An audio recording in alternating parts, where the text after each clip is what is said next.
Greetings, weary wanderer, and welcome back to another edition of Lonely TTRPG, the solo actual play and review podcast. This week, we are playing The Librarian's Apprentice by Bronson Lowe.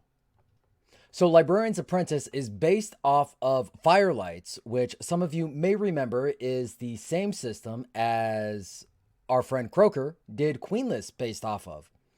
So, we're going to breeze through the rules on this one real fast. Once again, just a reminder, you're going to need some type of journal, a place to build your map, a deck of cards without the jokers, and 2d6. Anytime you need to perform an action, you're going to draw 2 cards from your deck. And the value of those cards will be Ace 1, 2 through 10, their value. And then Jack, King, Queen will be 11. After that, you're going to roll your 2d6, add them together. If your 2d6 is higher than both cards, congratulations, you're in the light. If the dice is higher than one card, then you're in shadow, but if it's lower than both cards, you're in darkness. Now, a twist on this one is you will be getting and discovering resources. You can spend those resources anytime. 5 resources will automatically find any document that you're seeking. 3 resources will find you a safe place to rest, which will then allow you to clear all your fatigue. And 1 resource will allow you to add +1 to any action. But you have to decide before you roll, and you can do this as many times as you want.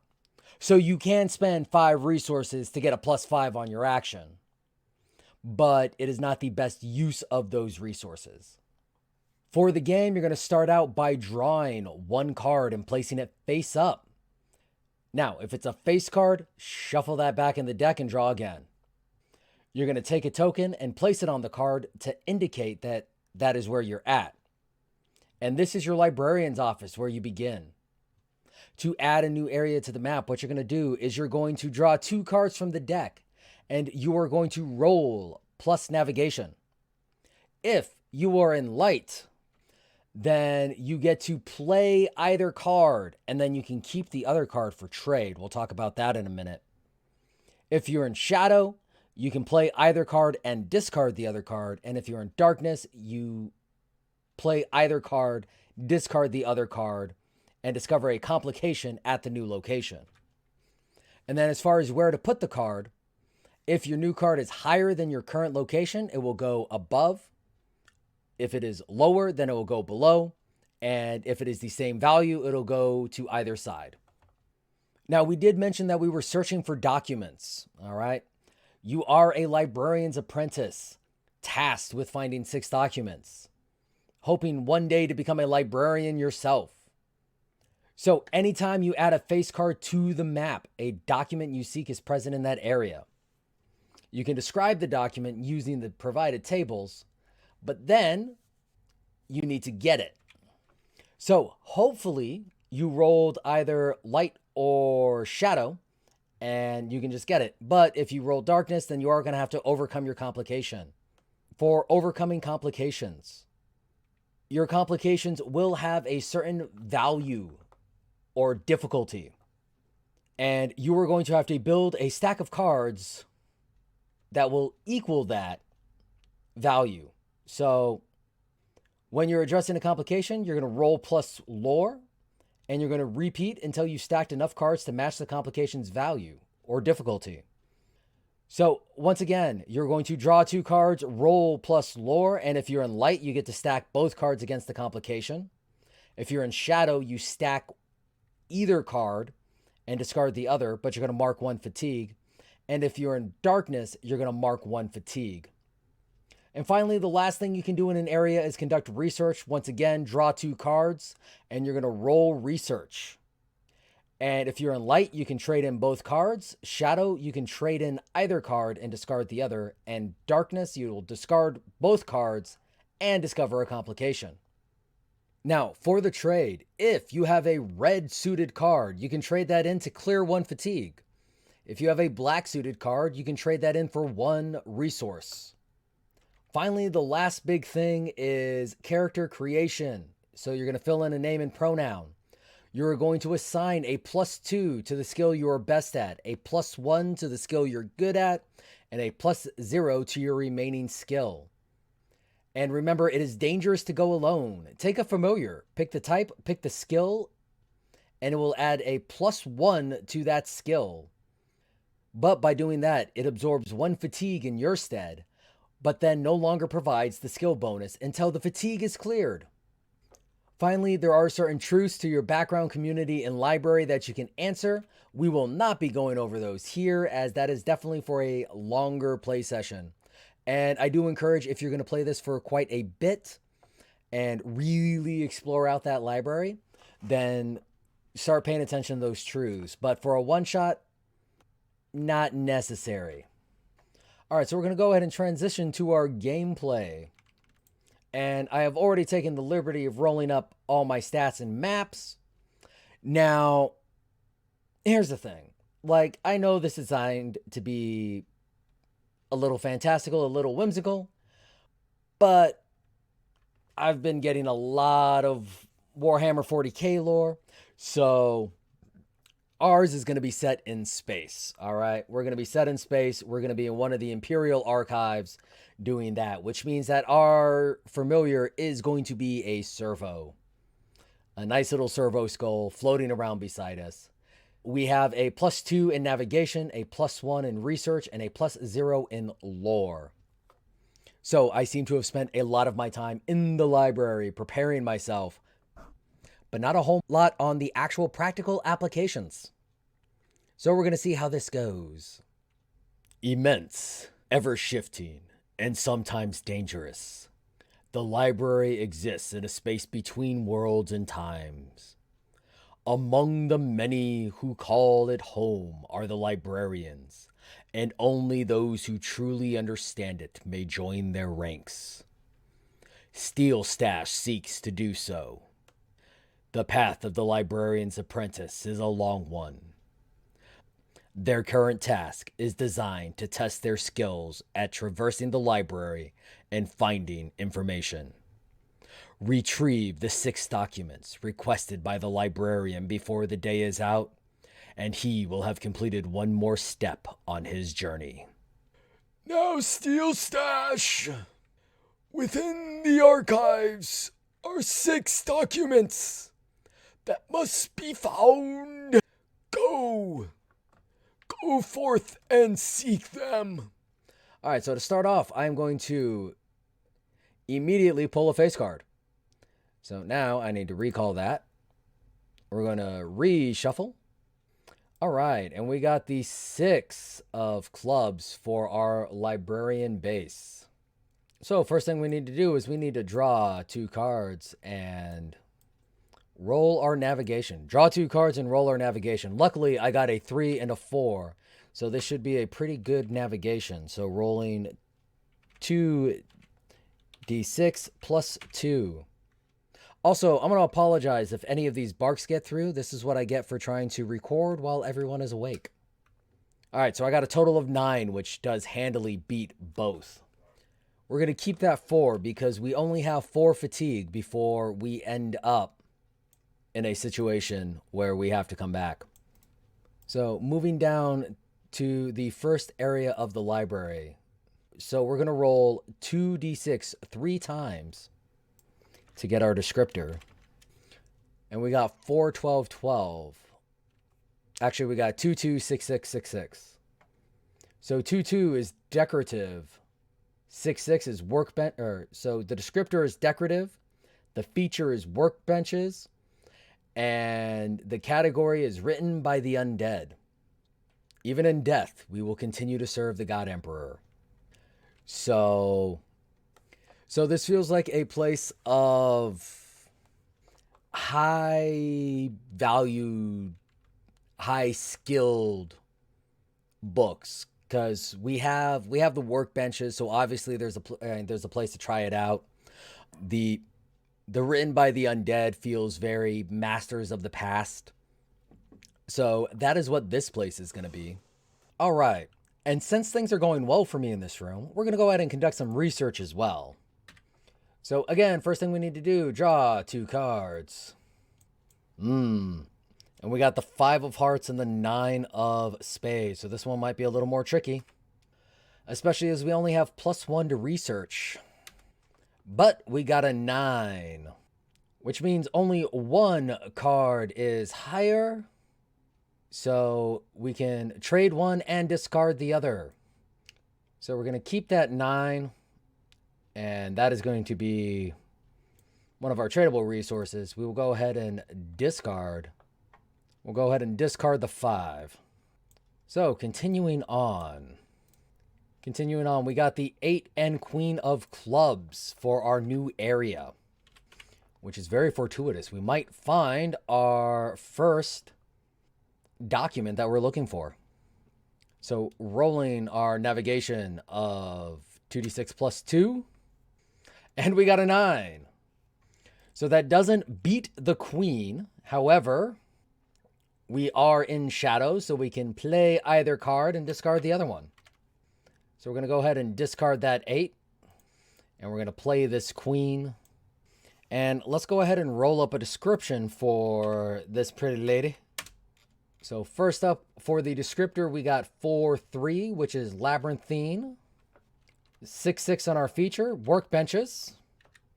And 4-3 for our category. Just never read. Labyrinthine, workbenches, never read.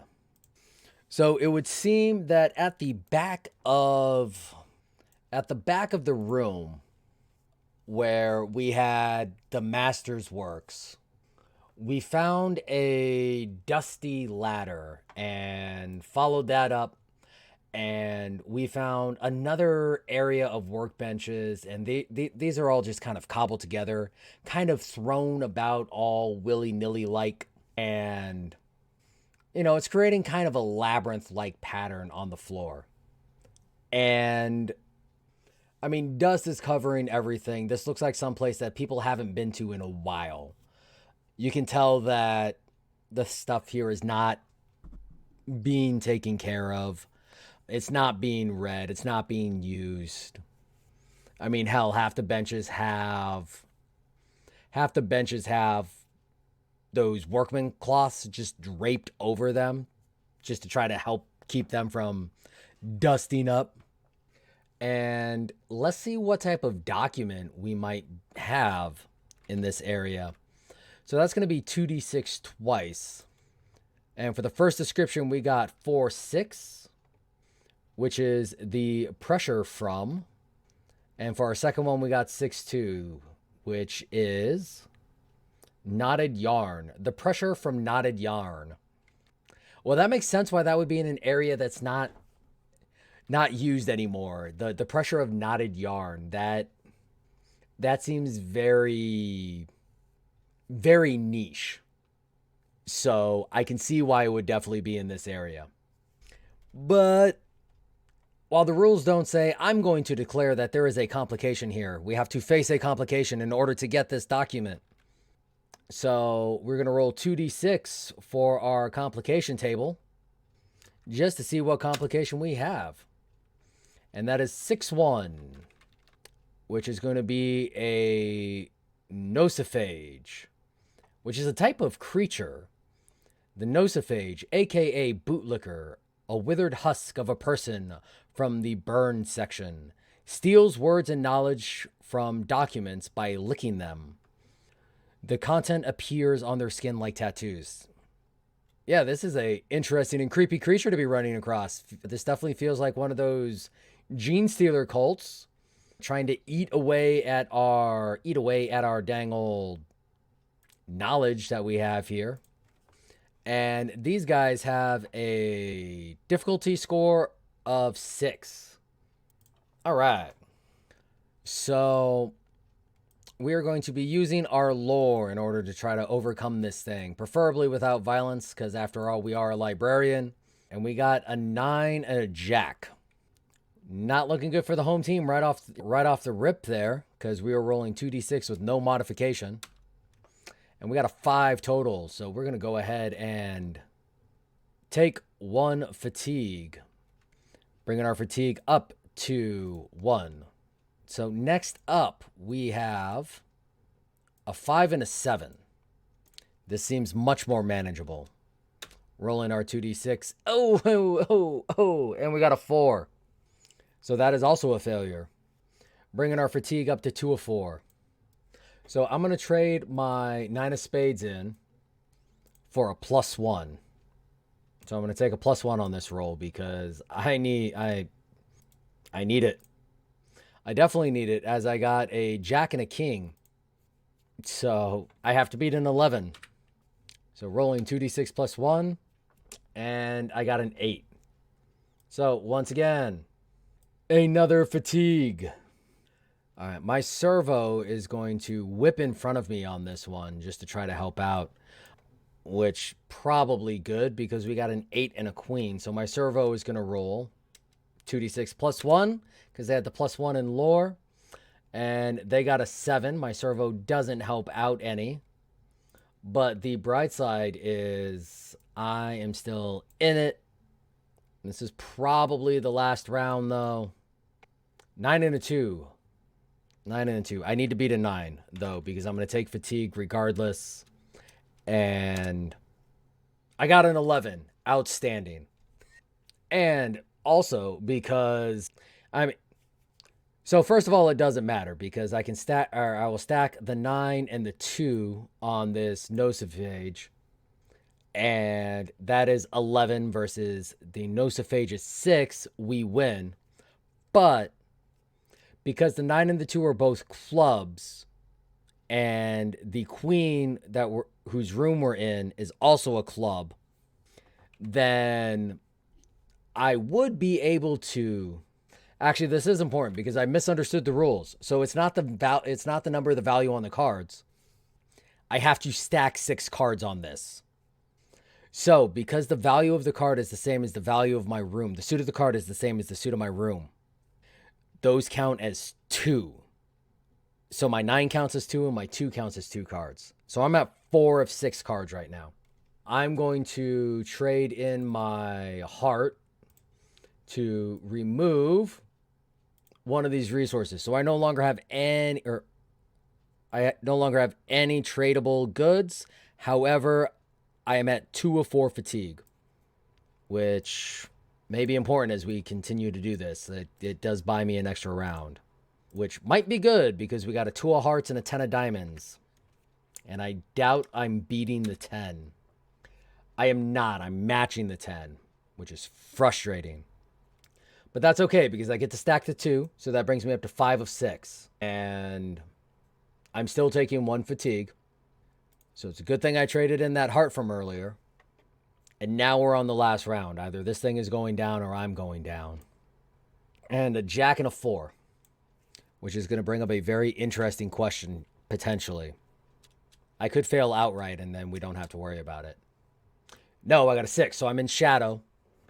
So the way that the rules read is once you have achieved 4 fatigue, you have to return back to the office, the librarian's office. But that 4 also allowed me to accomplish this challenge. So I've beat my complication, but I've hit my max fatigue. So we are going to ask the Oracle because this does have an Oracle in it. And for the Oracle, if you think the answer is likely a yes, you would roll +2. And if it is unlikely, you would roll +0, otherwise +1. So I think it is about 50-50 that I would have been able to grab the document before running away, as this was quite the hectic chase as I tried to get this thing towards some blank documents so that it would not be empowered by any of the words, or at least some silly documents, because again, this is a room that's never used. Nothing in here is read. So it feels very much like this also would have ended up as storage for some random stuff. And I'm just kind of chucking those books at it. But, I'm getting tired. This thing is disgusting. I am slithering way too close to the warp powers for you 40K fans out there. So right as I convince this thing to leave, I also have to leave. But am I able to get the document, yes or no? And again, we're going to roll +1 against a 2 and a 1. So I really think that I got it. And I rolled a 6. So yes, I was able to grab the document before I left. But that's it for tonight. That is Librarian's Apprentice.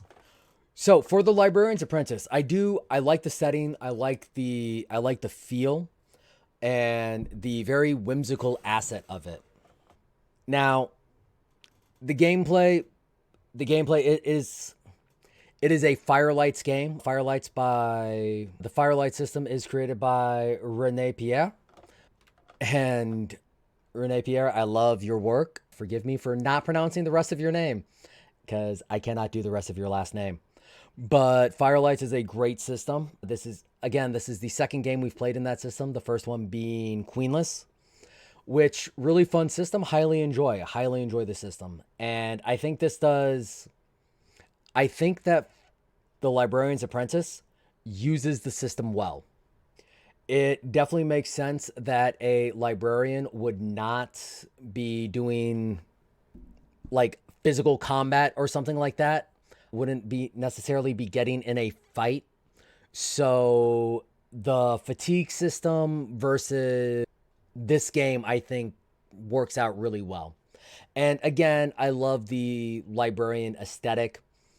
I love the searching dusty tomes in order to find lost or forgotten knowledge.